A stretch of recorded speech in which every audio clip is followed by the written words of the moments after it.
Y estamos en vivo. Bueno. Muy buenos días para todos. Bienvenidos al Club de Revista de los Servicios de Reumatología del CES y de la Universidad Pontificia Bolivariana. El día de hoy nos acompaña el doctor Sebastián Herrera. El doctor Sebastián es médico, internista, reumatólogo, trabaja en Armédica, trabaja en el Hospital General y en su consulta particular y es profesor del CES. Nos acompaña el doctor Carlos Jaime Velázquez Franco. El doctor es médico, internista, reumatólogo, jefe del servicio de reumatología de la Universidad Pontificia Bolivariana y adicionalmente a eso reumatólogo en la Clínica Universitaria Bolivariana. Mi nombre es Miguel Mesa, yo soy médico reumatólogo y trabajo en la Clínica Universitaria Bolivariana. El día de hoy la presentación del artículo va a estar a cargo de la doctora Diana Varela. La doctora Diana es la fellow del programa de reumatología de la Universidad Pontificia Bolivariana y nos acompaña adicionalmente a eso la doctora Natalia, que es la residente, y los otros asistentes. Entonces, doctora Diana, por favor, la dejo como para que pueda iniciar su presentación. Muchas gracias.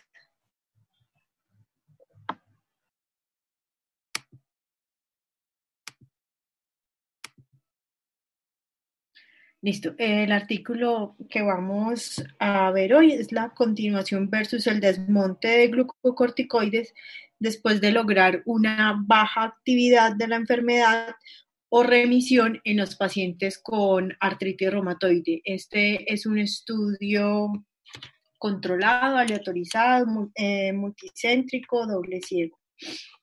Entonces, como introducción al tema, para hablar de un poco los glucocorticoides, perdón, los glucocorticoides son ampliamente usados para tratar enfermedades inflamatorias.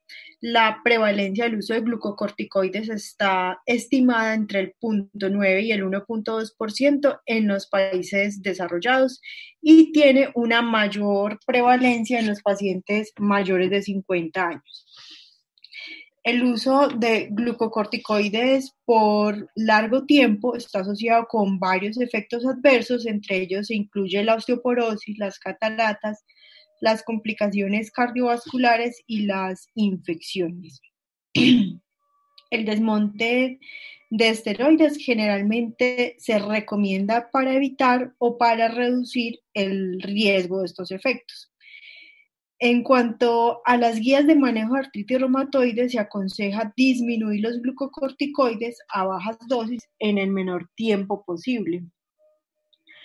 Pero a pesar de estas recomendaciones, aproximadamente 2/3 de los pacientes con artritis reumatoide reciben dosis de glucocorticoides en la práctica clínica por más de 6 meses.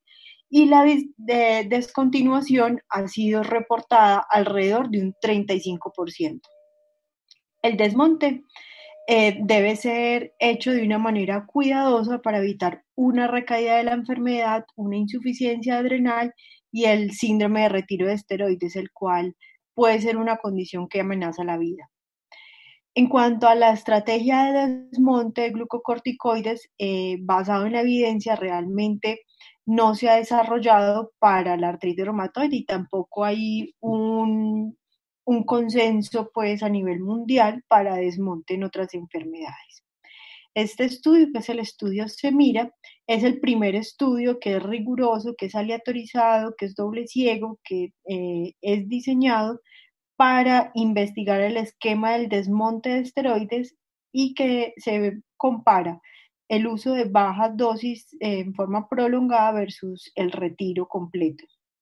Este estudio fue realizado en colaboración con endocrinólogos y se incluyeron pacientes con artritis reumatoide con baja actividad de la enfermedad en tratamiento con tocilizumab.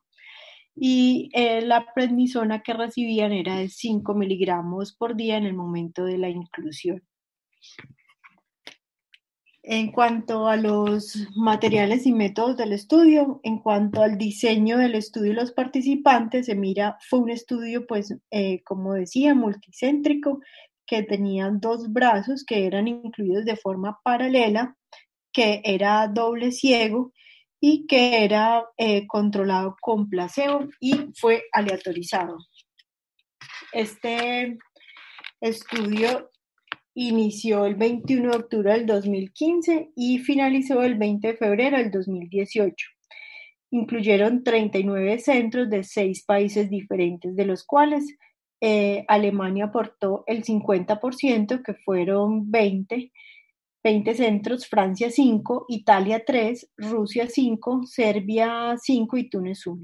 Los criterios de inclusión fue pacientes mayores de 18 años que tuvieran un peso menor a 150 kilos, que la artritis reumatoide tuviera un diagnóstico al menos 6 meses antes de reclutamiento y que cumpliera ya sea los criterios ACR 1987 o ACR ULAR 2010, que recibieran 5 miligramos al día de prednisona o su equivalente, y pacientes que recibieran tocilizumab, ya que recibieran previamente o que recibieran en los últimos 6 meses, y podía ser tanto en la forma subcutánea como intravenosa. Y estos pacientes deberían tener un DAS28 con velocidad de eritrosedimentación menor a 3.2 y que este fuera evaluado de 4 a 6 semanas antes de la aleatorización. Perdón. En cuanto a los criterios de exclusión, era tener una cirugía mayor dentro de 8 semanas posterior a la aleatorización o hasta 6 meses después. Estar en embarazo o estar en lactancia, o que tenga alguna contraindicación para uso de anticonceptivos, que tenga un peso mayor a 150 kilos, que no tenga accesos venosos fáciles, que tuviera una artritis reumatoide con clase funcional 4, que tuviera presencia de otras enfermedades autoinmunes, que tuviera un inicio de una artritis reumatoide menor a 16 años o una IJ, que tuviera antecedentes de insuficiencia suprarrenal primaria o secundaria, un tratamiento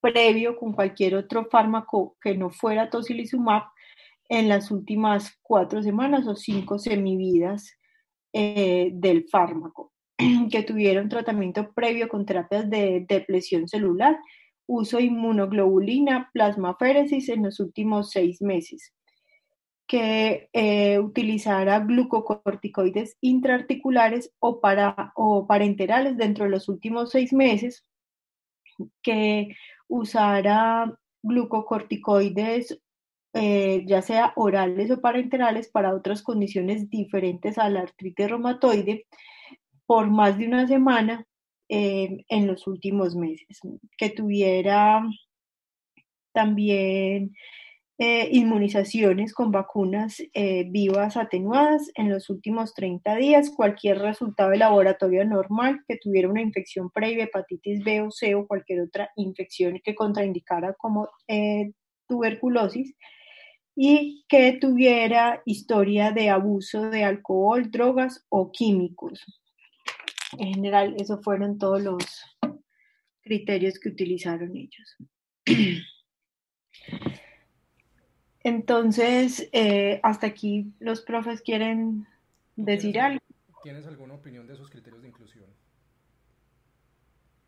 Pues es que más adelante en la discusión podríamos discutir unas debilidades, pero sí en cuanto a lo que fue uso de otros DMARDs, eran un poquito laxos, y igual lo que ellos dicen más adelante es que tocilizumab para algunos fue la primera elección, pero para muchos era como el tratamiento de rescate de varios DMARDs antes. Entonces creo que ahí sí fue un problema al incluirlos. ¿Y qué te parece ese DAS28? El DAS28 ellos lo hicieron por velocidad de retrosedimentación para que no se viera tan marcado o el cambio por la PCR debido al uso de tocilizumab. Y ellos definieron ese menos 3.2 el punto de corte de baja actividad, no de remisión, sino de baja actividad. ¿Y tú crees que es realista uno en la práctica práctica clínica decirle a un paciente que está en DAS 28, que aunque es BSG y en teoría no se modifica tanto, igual no deja de ser un reactante de fase aguda y sabemos que tocilizumab golpea al reactante de fase aguda, ¿tú le propondrías a ese paciente desmontarlo? Un DAS 28 No, de 3.2. no, es que pues creo que en los resultados podríamos discutir varias cosas de esas, pero creo que de entrada es difícil desmontar los esteroides en estos pacientes que incluso tenían casi 9 años de enfermedad y que ya habían pasado por muchos tratamientos previos. Perfecto. Entonces, si quieres, lo dejamos para resultados. Sí, Vale, pues. me parece. Bueno, entonces tenemos pacientes que utilizaban tocilizumab por primera vez como primer biológico. Ellos no habían recibido tocilizumab en los últimos 12 meses, tenían un valor de DAS 28 de 3.2, recibían glucocorticoides de 5 a 15 miligramos por día y tenían más de 6 meses de diagnóstico de artritis reumatoide. Estos pacientes que sabía que se iban a ser incluidos, se inició tocilizumab y los glucocorticoides inició un descenso con el fin de que en el momento de la aleatorización recibieran 5 miligramos de prednisolona. El otro grupo eran los pacientes que ya venían recibiendo previamente tocilizumab.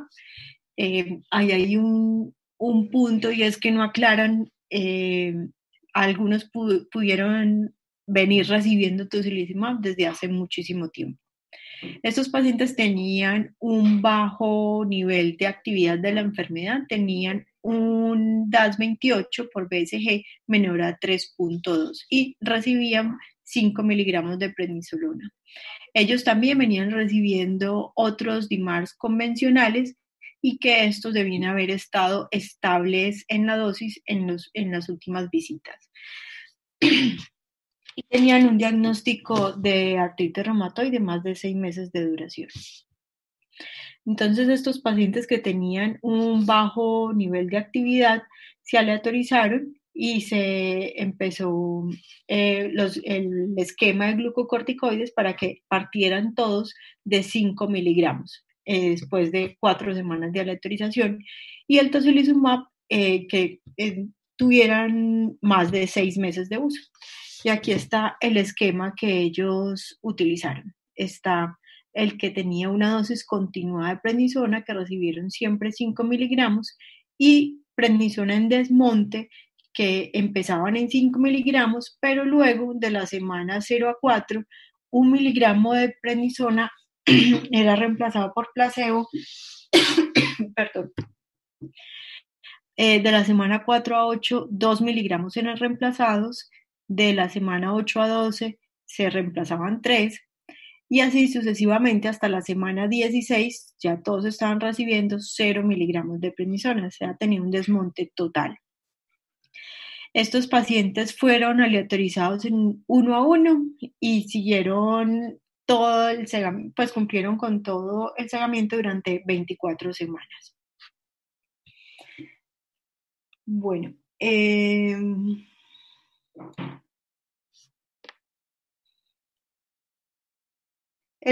esquema que ellos utilizaron para el desmonte fue basado en las recomendaciones de los pacientes con polimialgia reumática, debido a que, como les decía previamente, no hay un esquema estandarizado para eso. El placebo ellos hicieron que fuera exactamente igual en todas las características a la prednisolona. Todos los pacientes recibieron tocilizumab, 162 miligramos subcutáneos cada semana o 8 miligramos kilogramo intravenoso cada 4 semanas. Los pacientes recibieron, aquellos que tenían pues una recaída, recibían un curso abierto de 2 semanas de 5 miligramos al día de prednisona si tenían la recaída, como les decía, y esta recaída fue definida como un DAS 28 mayor a 3.2 o que tuviera un aumento de 0.6 en comparación con la puntuación de la aleatorización. En cuanto a aleatorización y enmascaramiento, la aleatorización se realizó con un sistema centralizado, interactivo, de respuesta por voz en una proporción 1:1. La aleatorización fue estratificada por el DAS 28 inicial, aquellos que tenían de entrada menos de 2 o mayor o igual a 2, según el país de origen, ya que Alemania aportaba el 50% de los casos, entonces lo dividieron entre Alemania versus el resto del mundo. Los que tuvieran tratamiento concomitante con DMARDs en monoterapia o en terapia combinada, y por el peso también, aquellos que pesaban menos de 60 kilogramos, los que estaban entre 60 y 100 kilogramos y los que eran mayor a 100 kilogramos hasta 150. De ahí a cuanto a metodología, ¿quisieran hablar algo? Yo diría que es un RCT bien diseñado, pues hasta ahora pues es una pregunta clínica relevante, sobre todo en pacientes con AR establecida. Pues de pronto ahí el sinsabor parece muy interesante, pero cuando uno ve que solo el estudio está con tocilizumab y con esas medidas de actividad que utilizaron, pues ahí queda, sí, ahí empiezan como las dudas del estudio. Pero creo que desde el punto de vista, me corregirás, Diana, pues del enmascaramiento, pues el esquema de aleatorización, los desenlaces son clínicamente relevantes. Creo que esa parte es de un RCT convencional y creo que está bien hecho. Sí, metodológicamente cumplen con todo lo necesario para un RCT. Y este estudio fue patrocinado por Roche, que es el laboratorio del tocilizumab. Creo que eso es lo que explica que el tratamiento inicial era, o pues que el tratamiento principal fue tocilizumab. En cuanto a desenlaces, tenían un desenlace primario que fue el cambio con respecto al valor inicial de la puntuación del DAS 28 por BCG a la semana 24 luego de la aleatorización, y contaban con 22 desenlaces secundarios. Entre ellos estaba el éxito de tratamiento a la semana 24, los cambios con respecto al CEDAI, el porcentaje de pacientes que tenían más de una recaída, el tiempo que se duraba hasta la recaída, el número de visitas que tenían con recaídas, cuántos rescates requirieron, el tiempo que se requirió hasta la primera administración de los medicamentos, el número de administración de medicamentos de rescate, la dosis acumulada prednisona, todos los cambios con respecto al valor inicial de articulaciones inflamadas, articulaciones dolorosas, percepción del dolor, evaluación del paciente, evaluación médica, el HASD, los cambios en la BCG, en la PCR, incluso lo evaluaron, entre otros. Como les digo, habían 22 desenlaces secundarios que está en el protocolo, en el suplemento de ellos. El análisis estadístico, entonces ellos hicieron un cálculo de tamaño muestral de 226 pacientes que fue calculado con un 80% del poder, con un intervalo de confianza del 95%, lo calcularon para los desenlaces a 2 colas, y los pacientes por estudios previos lo calcularon por una desviación estándar de 1.33 unidades. Y importante para ellos lo tomaron como 0.6 unidades. Hicieron un análisis por intención a tratar y por protocolo. El análisis principal entre ellos fue de covarianza con una ANCOVA.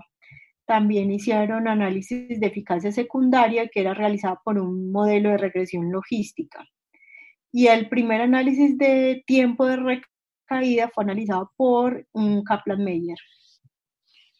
De ahí me parece que toda la parte estadística fue muy bien diseñada.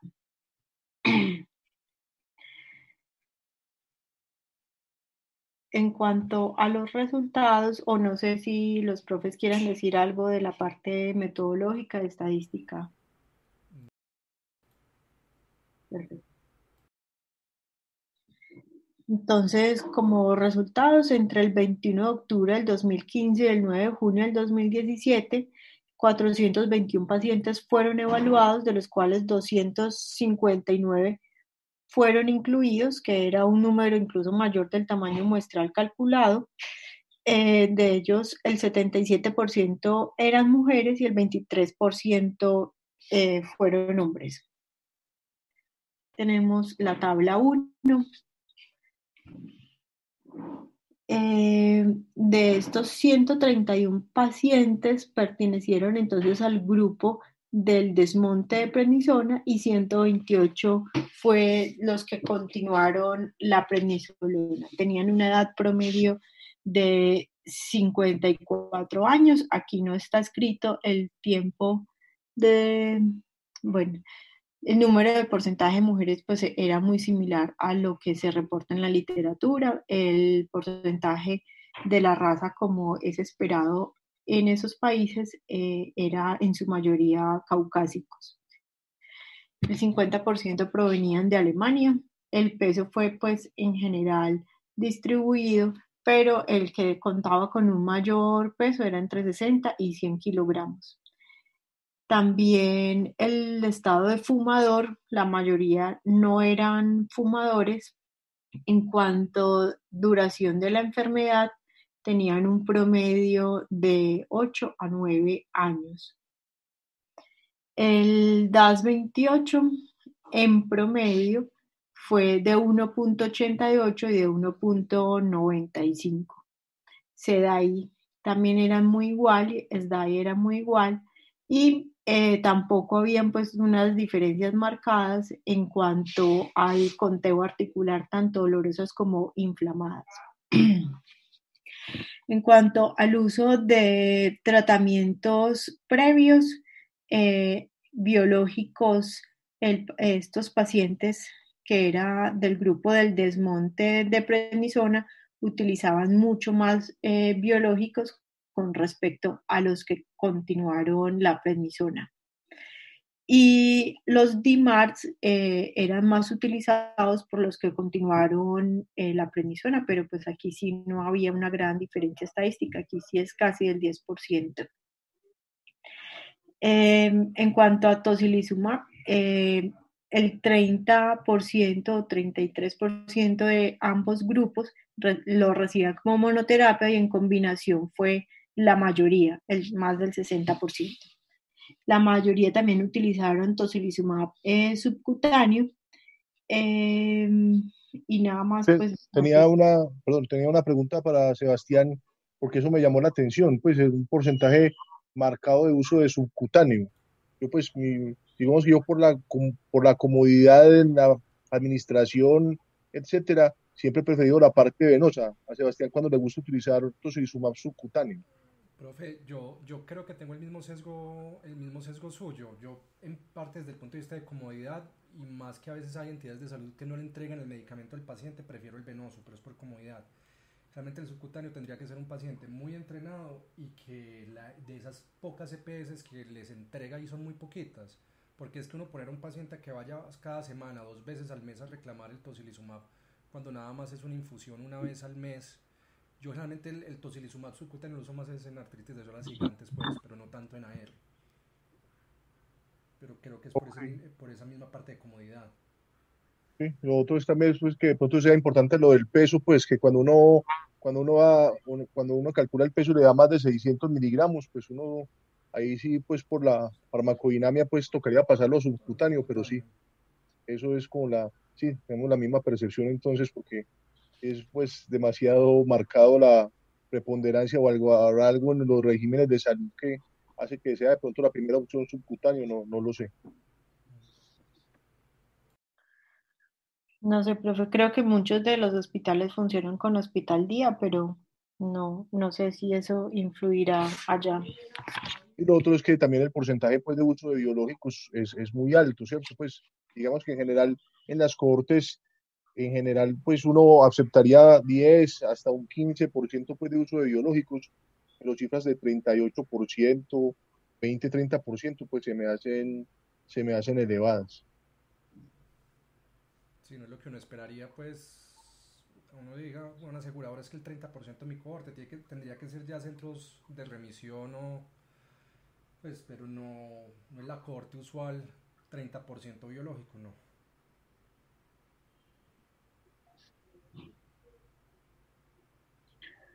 Y Listo. también un porcentaje bajo de uso de methotrexate.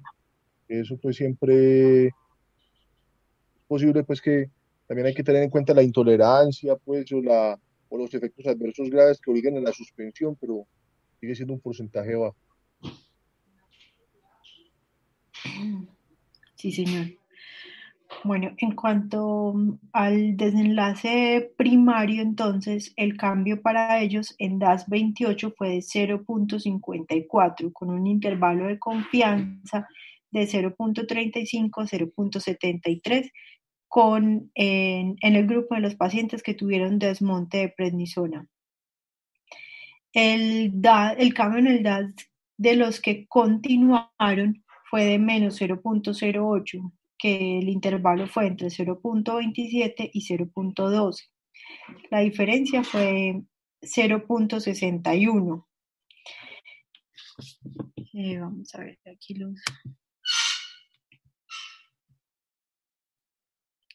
los gráficos.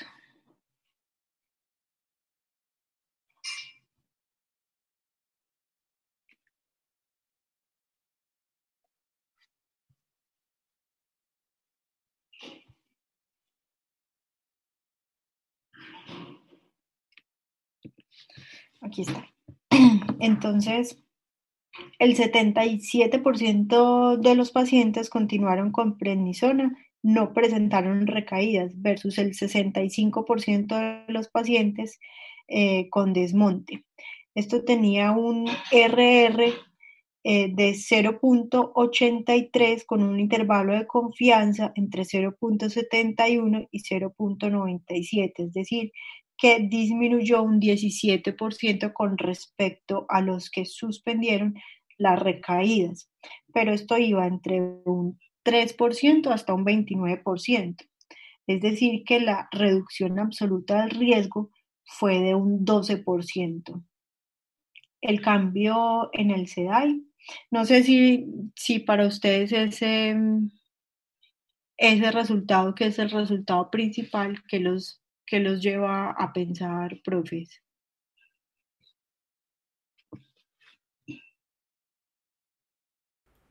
Utilizar el DAS28 por sedimentación en tocilizumab, le queda a uno como muy, es muy difícil, pues no, creo que ese desenlace está obviamente dependiendo de los reactantes de fase aguda y tocilizumab pues ahí es un inhibidor de esa respuesta de fase aguda. No quedo tranquilo con ese desenlace. Yo estoy totalmente de acuerdo, o sea, cuando hablemos de conclusiones hay cositas, o sea, hay muchas cosas que nos enseña este estudio y como dijo el profe, es una pregunta, este estudio hace una pregunta muy relevante, pero, pero el cuento es el DAS28, o sea, esos pacientes que les montaron la prednisolona, realmente cuántos quedaron maquillados ahí con tocilizumab, es difícil. Le hubiera gustado uno primero que fue un desenlace, un SEDAI y un SDAI, pero ahorita en conclusiones yo creo que podemos expandir eso. ¿Y qué piensan de acuerdo a lo que ellos definieron como recaídas, un cambio en el punto 6 del DAS28? Está dentro de la definición, o sea, ojalá pues fuera el 1.2, pues para uno decir pues hay un cambio importante en la actividad, pero punto 6 es el punto estadísticamente significativo y que eso está validado en muchas cohortes, ¿sí? Es de esos desenlaces que son estadísticamente significativos, pero la relevancia clínica lo pone uno a pensar. Ok, porque ellos habían definido punto 6 como cambio significativo para ellos, pero que habían encontrado en la literatura que el cambio era de 1.3. Entonces no sé si volverlo más estricto iba a cambiar este desenlace, porque pues les dio 0.54 el cambio. Sí, es verdad, pues se fueron por el desenlace, pues sí, por el desenlace que podían lograr. Uh -huh. Listo.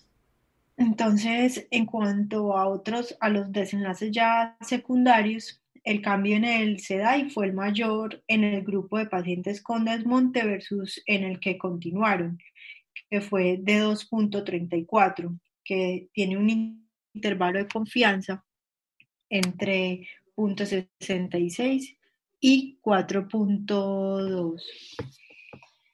Las recaídas definidas en el protocolo fueron reportadas en el 26% del grupo del desmonte y en el 11% del grupo que continuaron la prednisona. Tenía un riesgo entonces atribuible absoluto del 15%.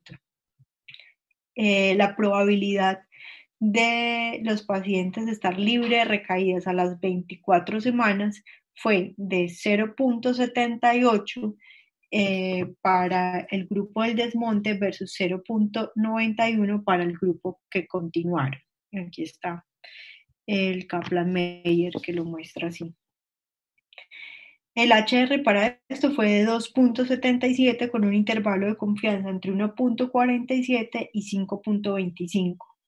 Los pacientes que continuaron con la prednisona reportaron que tenían una mejoría en el HAQ-DI, en el VAS dolor, en el RAI, pero no había diferencia en el reporte de evaluación global del paciente de actividad de la enfermedad, en la productividad laboral y en la producción de discapacidad secundaria a la actividad de la enfermedad. Ellos hicieron también un análisis exploratorio en los cambios marcados de recambios de cartílago y pues vieron que había una mejoría en los marcadores cuando se suspendían los esteroides. Lo otro también es que miraron los eventos adversos del tratamiento emergente que fueron reportados en el 61% de los pacientes que se desmontó versus el 50% de los pacientes que continuaron.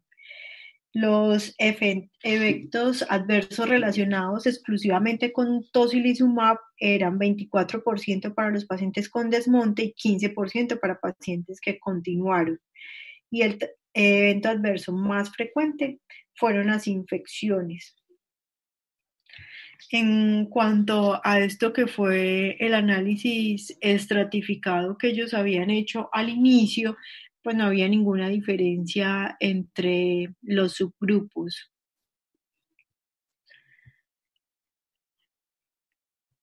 De ahí les llama algo la atención, quieren hablar algo sobre eso.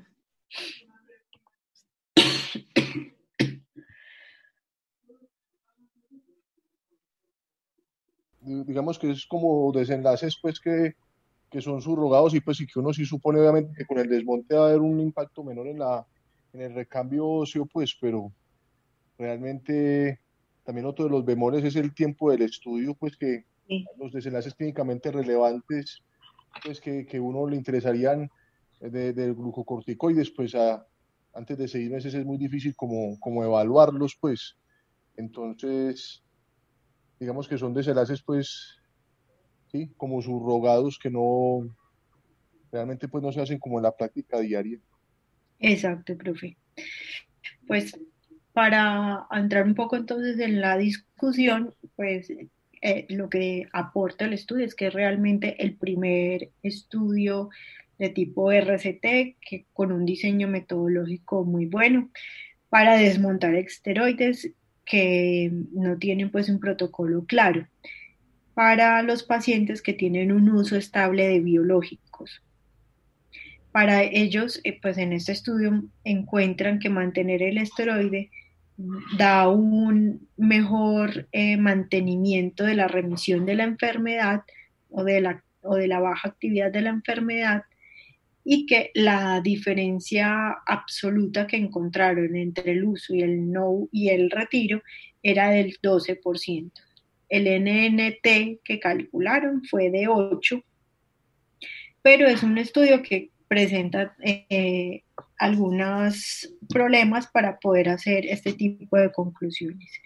Entre ellos está, como dice el profe, que es un periodo corto de observación y que los esteroides por mucho tiempo han sido criticados o lo temido es el uso o los efectos adversos a largo plazo, como es el de la osteoporosis, las cataratas y todo el factor de riesgo cardiovascular y lo que nombrábamos previamente, que en 6 meses eso no se puede evaluar.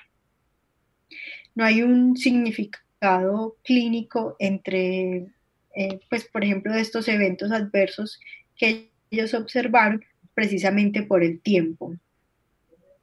Y no es el tiempo suficiente para evaluar si realmente es seguro en cuanto a no solamente estos desenlaces, sino también mortalidad.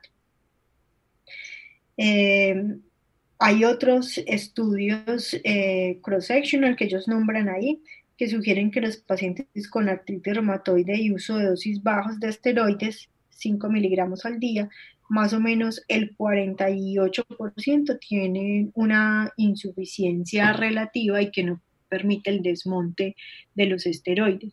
Que recordemos que estos pacientes llevan 9 años de enfermedad en promedio y que vienen utilizando no solamente tocilizumab como probable biológico de rescate a fallas de otros biológicos previos, sino que también en la mayoría utilizaban otros medicamentos modificadores de la enfermedad, que eso también puede demostrar que estos pacientes pues no tienen una artritis reumatoide fácil de tratar y que de entrada tenían un bajo grado de actividad de la enfermedad, lo que puede hacer mucho más difícil con el tiempo de quitar los esteroides y puede hacer que no se haya, y es lo que puede estar reflejando este estudio de que no se haya mostrado el desenlace que se esperaba. No sé, los profes, ¿qué más percepciones tienen del estudio? Porque lo otro es que, pues también, aunque no, ellos no lo mencionan, pues lo mencionan como, me parece un poquito tangencial, es que 2/3 de los pacientes lograron, sin tener recaída, poder lograr el desmonte de los glucocorticoides. Entonces, yo creo que en general, pues sí, el problema es que es el medicamento, es el desenlace. También mencionan, y sobre todo también en la editorial, es esos síntomas, cómo diferenciar una recaída de una insuficiencia adrenal, muy, muy difícil, pues clínicamente eso es muy similar. Entonces, digamos que aunque tuvieron la precaución de hacer, pues, implementar algunas pruebas para hacer la diferencia, pero digamos que en general no le resuelve a uno la pregunta clínica. Yo pensaría, pues, digamos que uno siempre debe intentar desmontar los esteroides en artritis reumatoide. Me parece que es a largo plazo, los efectos adversos son pues muy, muy relevantes y con mucha mortalidad.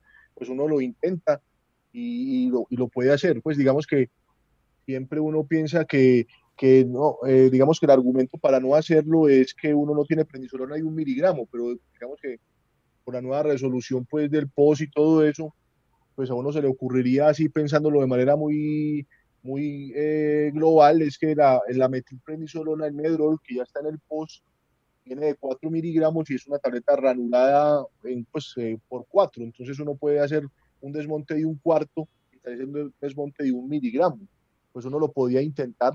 Pues digamos que en general, pues uno está apoyado también por otros DIMARS y yo creo que uno puede intentar hacer el desmonte. En algunos pacientes en ese tercio va a ser imposible porque hacen la insuficiencia adrenal, hacen una recaída que a veces es difícil de controlar, pero yo pensaría que pues el estudio no me resuelve la pregunta, pero lo que uno trata de hacer siempre es hacer ese desmonte de glucocorticoides, que al principio era un poco difícil, pero de pronto por ese cambio a metilprednisolona creería que puede ser posible. Y interesante, pues, de pronto lo otro es el esquema que utilizaron, porque uno decía, pues, cómo lo desmonto y de pronto hacerlo cada semana, como lo proponen ahí, de 1 miligramo, o cada 2 semanas, pues, 1 miligramo se podría desmontar, pues podría ser como posible. No sé, Sebastián, ¿qué opina? Yo creo que, como el profe dijo, lo más importante de este estudio es ese resultado tangencial que ellos dan, que le dan a uno como la seguridad de, mire, en un grupo de pacientes con artritis reumatoide establecida y probablemente de difícil manejo, si usted intenta disminuir esteroides, no todos le van a recaer. Y eso, yo creo que eso es lo más importante de este estudio. porque siempre el gran temor de nosotros ha sido los glucocorticoides, y cuando uno toma este estudio con uno que mencionaron también mucho en el ACR de este año, y es ese aumento del riesgo de infecciones y hospitalizaciones por infecciones aún a dosis bajas de prednisolona, entonces se vuelve importante como el empujoncito para, vea, si usted llegó a 5 miligramos, no se quede quieto, aún si el paciente es de esos de mal pronóstico, pues hágale el intentón, y como dijo el doctor, pues si tiene prednisolona 1 miligramo, perfecto, pero en el caso de nosotros nos podríamos pasar a metilprednisolona e intentar con la ranurada, porque aunque no tenemos acá los desenlaces a largo plazo, pues al menos sabemos que te vas a ahorrar infecciones con otros datos que mostraron en el ACR. Entonces me parece importante. ¿Cuál es el cuento? Lo que dijo el profe, es una población difícil, establecida, que estamos evaluando por un DAS28 con sedimentación en medio de tocilizumab. Entonces, aunque tiene muchos peros, para mí lo más importante de este estudio era ese resultado tangencial de tranquilizar, que no todos le van a recaer. Va a haber algunos y ya uno negociará con el paciente, y creo que este estudio le da unos datos para sentarse y tener una muy buena discusión con el paciente de, mire, es que pues, el 30% recaen, pero usted podría estar en ese 70% que le puedo bajar 1, 2, 3 miligramos de glucocorticoides, y eso a futuro es ganancia. Sí, yo también creo que es de rescatar, como dicen los dos profesores, que los pacientes que continuaron con 5 miligramos no es que el 100% no recayera, el 77% no recayó, pero el resto sí.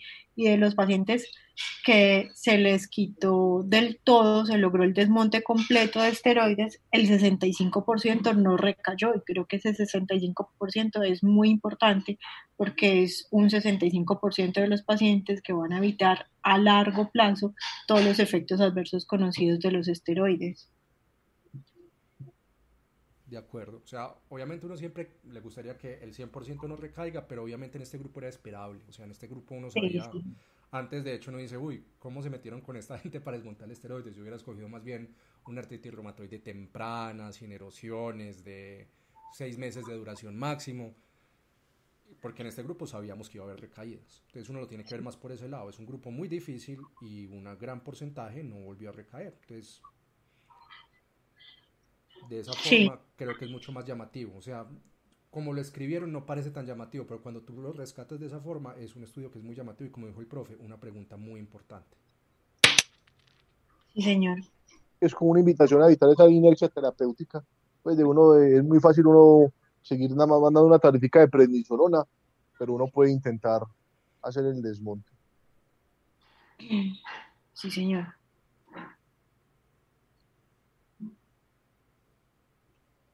Y el editorial, pues, no dice nada diferente, pues, a lo que se mencionó, pues, mencionan esas limitaciones que tiene, esa diferencia de hacer, pues, de hacer diagnóstico diferencial con una insuficiencia adrenal, pero, pues, Sí, no parte de nada. Pues sí, es no hay como más nada la adicional. presentación, sí, sí, señor. A mí me llama la atención es que en centros europeos no, o sea, allá que usan tanta eco y que tienen tan disponible la eco articular, pues que ellos no se hayan pegado de listo, si tenemos la duda o si hay duda de que es una insuficiencia adrenal, hagámosle una eco a ver cómo está la parte inflamatoria. Entonces, llama la atención eso.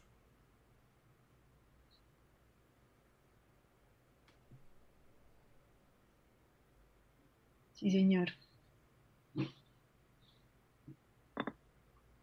Pregunta o comentario de los asistentes?